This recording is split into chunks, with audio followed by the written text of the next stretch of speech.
Hey everyone, Roger here from Ask the Car Expert YouTube channel, and in this video we're going to be replacing the charge air pipe and the intercooler. Here's the intercooler going in. I just want to mention that this was kind of a tougher repair, so I did have some help getting this in, and you'll see all the things that we encountered, and we tried to make it so that this video could be a tutorial, but whenever you're adding aftermarket equipment, there's always some room for some issues, as you'll see. So make sure to watch this video completely before attempting this repair yourself. Thanks for watching, everyone. Please like and subscribe. All right, moving on to the intercooler. We're gonna have to take these pork chop pieces right here. So we just have some 8s along here and some 8s along here. Just keep in mind on this side over here, which is the driver's side, there is a temp sensor up in here. So you just have to unplug the temp sensor when you hang this panel down.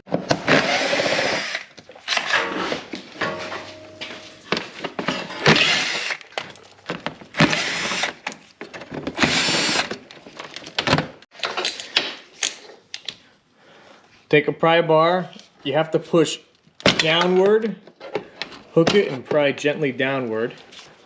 Alright, some downward pressure. You can see that hook right there. And you have to pull that out and then drop it forward.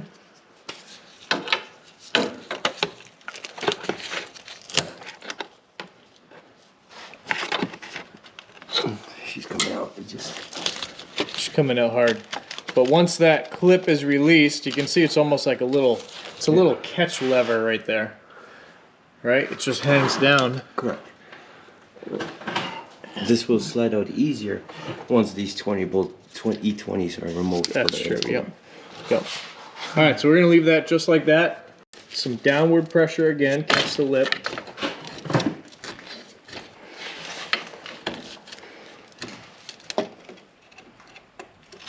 Take a long screwdriver and you can lever out the lock.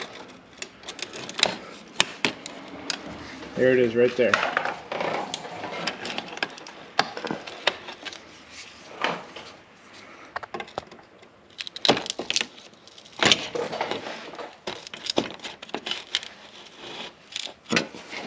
Alright, we're going to work this panel free right here, this plastic piece. You can see right here, you can catch it and pull it forward. And then with a screwdriver, you can kind of pop it free.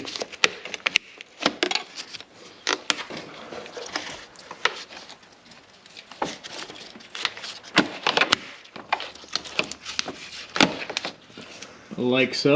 And here's our factory intercooler right here. We have two 20 T20, one here and one over here.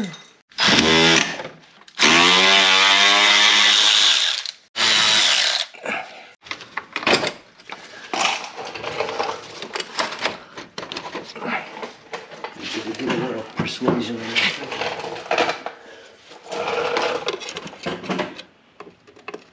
All right, this is the side that was kind of getting stuck in the pipe.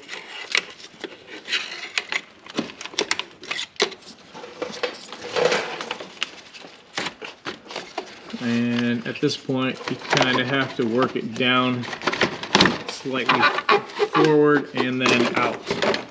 And there she is. So I would recommend to take a second to clean up any debris that's caught up in here.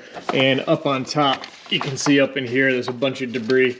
We don't want that getting into our new parts. So we're gonna go clean that up, maybe hit that with an air gun real quick. Moving on to the charge pipe. All right, we have to disconnect the pressure sensor. It has a little lock tab on the end, just like all these BMW connectors. So if you can lift up on it and pop it off, move that out of the way. We have to swap this sensor over to the new one. So just get up underneath this lip, give it a tug upwards, that's gonna release it. Now, you know, some of the instructions, they want you to take the compressor and remove it and move it out of the way, leaving the AC lines attached. You don't need to do that. We're gonna actually just drop it either straight down or pull it up and out. And there's a little rubber grommet right here. You're going to just have to pry it out of its bracket, just like that. And you can see now we have to decide whether to go up or down. Let's see if we can puzzle this out. See this little cone bit right here? That's actually what pushes into a little rubber piece. So it's just a little nub. All right, so we're going to take the sensor out with it here because that's going to give us a little bit more room. T20. It's just 2 screws that go into the plastic. Super easy. And then you can just wiggle the sensor out.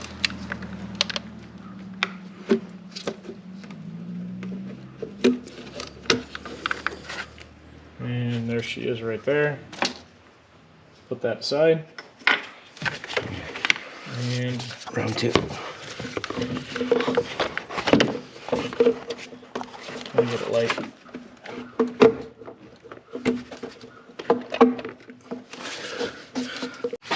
Alright, so I was pushing from the bottom while someone was wiggling from the top, and we're able to get it this far, and you can sneak it past the compressor, so you don't have to take the compressor out like I said before, but it is a little bit of work. So we got it this far, and pretty sure if we take the throttle body out, which are just 4 10s, we should be able to sneak it out.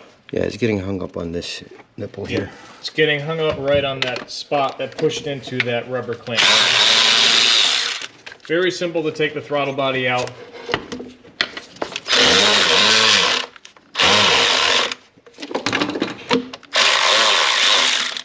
And actually, if you're watching this till completion, take the throttle body out before you pull this out, and it'll be even easier for you.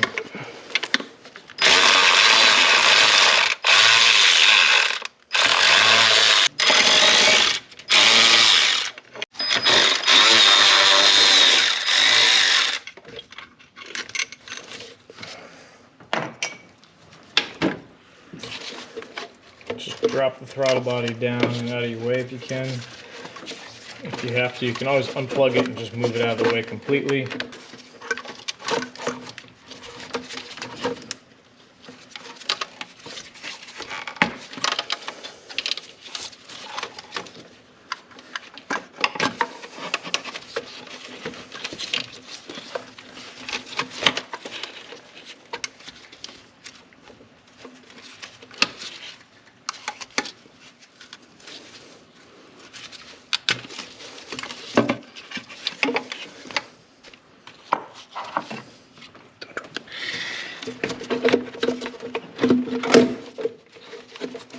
Is beautiful. So we have to reuse the clips. So this is the clip from the top, this is the clip on the bottom.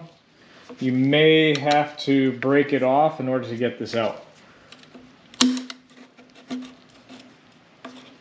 So you're going to just pry up gently on the plastic part. See, that's the little lock that falls into that groove.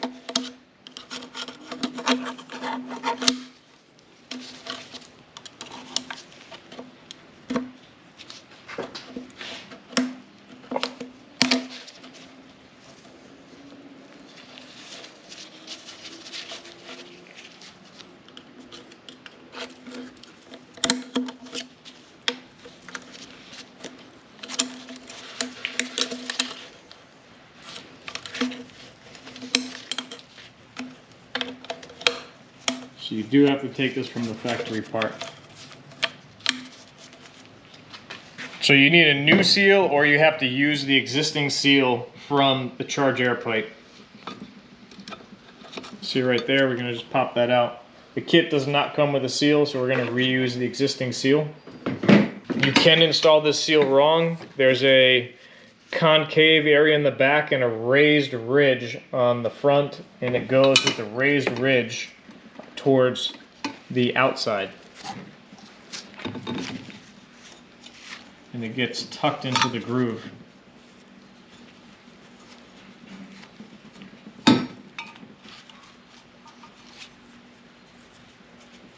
It should actually sit pretty nicely once it's in the groove correctly.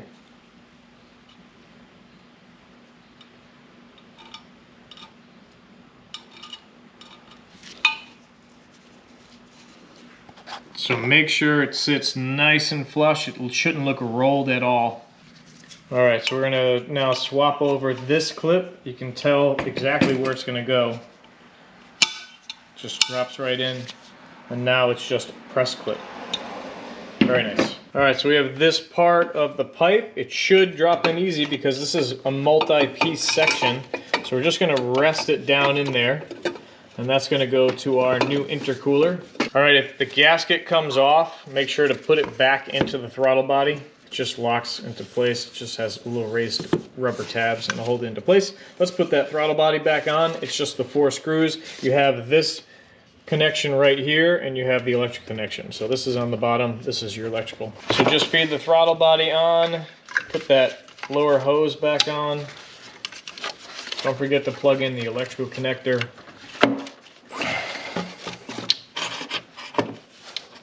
And then it just sits right into place.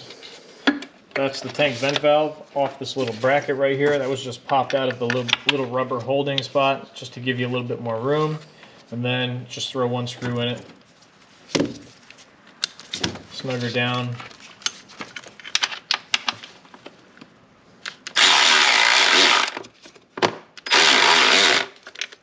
And throw the 3 more in. Do not over tighten. This is going into a plastic intake manifold.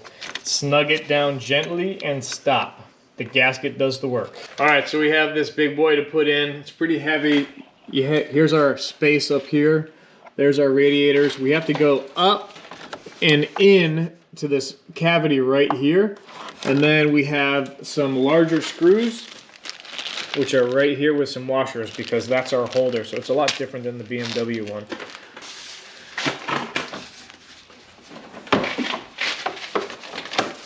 Hose. Yep, that's gotta be on that side. You gotta get past that. Right there, go.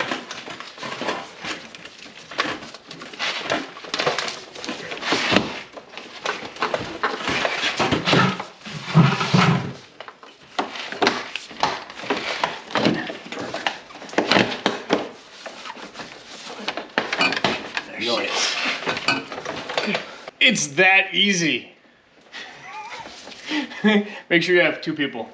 Alright, that's good. Alright. Washer and a screw. Oh, these are Phillips.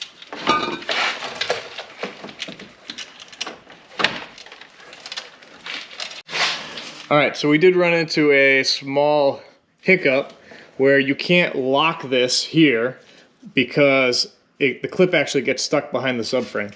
So we had to take the clip off. Now we're going to put it on from this side.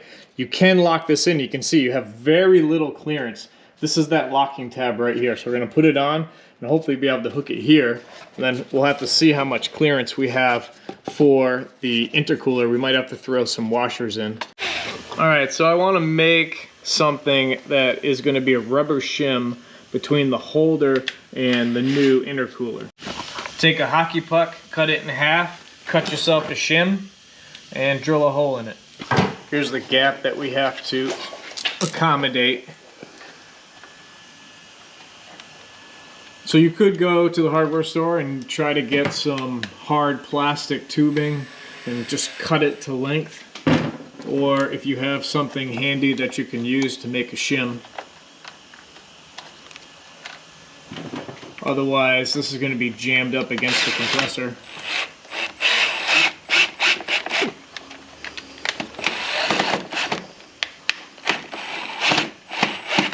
Alright, so the rubber piece worked great, but our washer was too small that came with the kit. So we double washered. I have a larger washer, and then I have the smaller one so that it will grab correctly. So it's now locked in, and it gives us the right shim. We're going to do the same thing on the other side.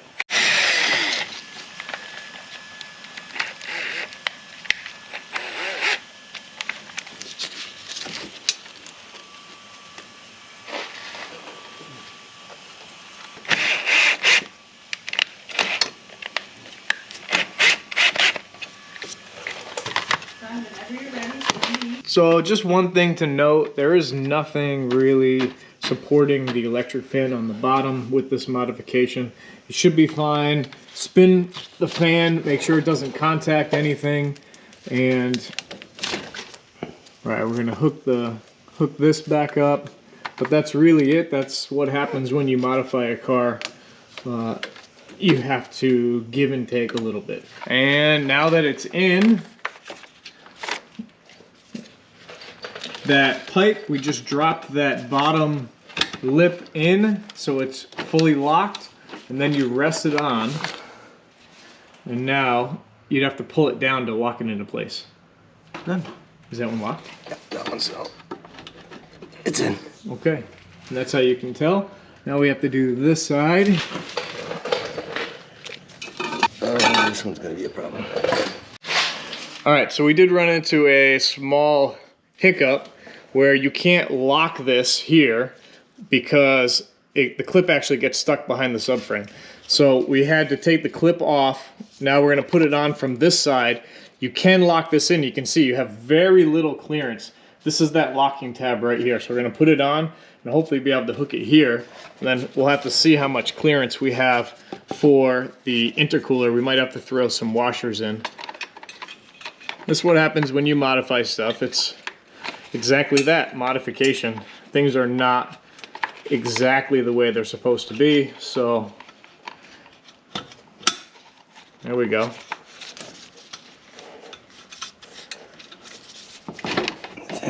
All right, actually that worked out a lot easier than I expected it to. There we go. There we go. Here. Okay, and we still, it's right up against the compressor up there, huh? Mm-hmm. So that pipe does sit right up against the compressor. Now we're gonna go ahead and put the screw back into the intercooler, and now we're gonna see how much we have where it snugs up. But it's gonna have to have a gap over here because the charge pipe is hitting right up against the compressor. So you have to modify this right here. You can't go all the way flush. There's actually, I'd have to say it almost might be Half inch. Half inch, yeah. Right about a half inch on this side. It out. Right, yep.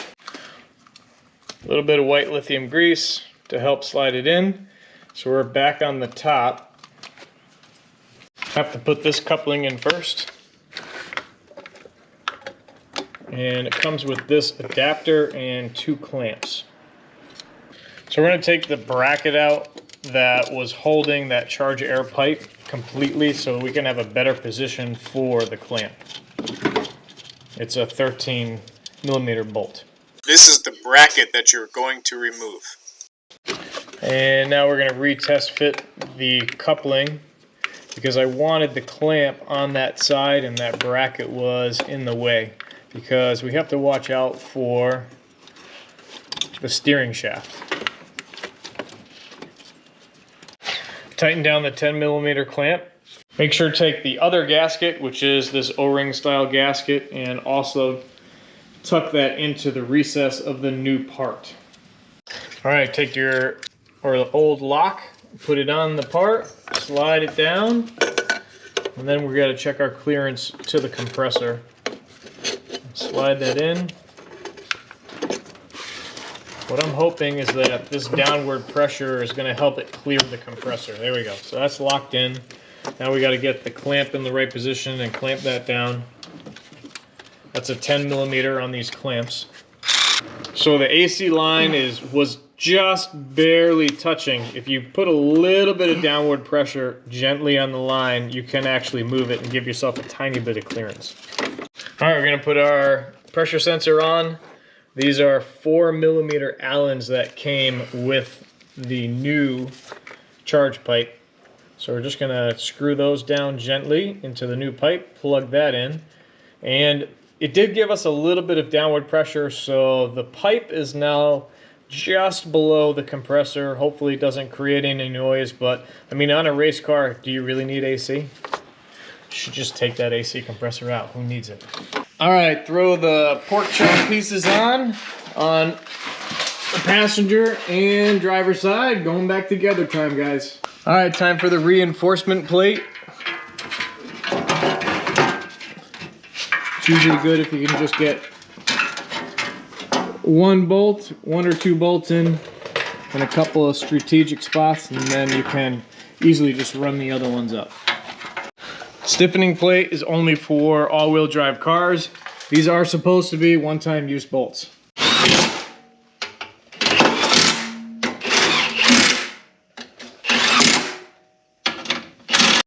Okay. Transmission plate, you hook it right here, and then you rotate it into position. And it goes below or on the outside of the stiffening plate.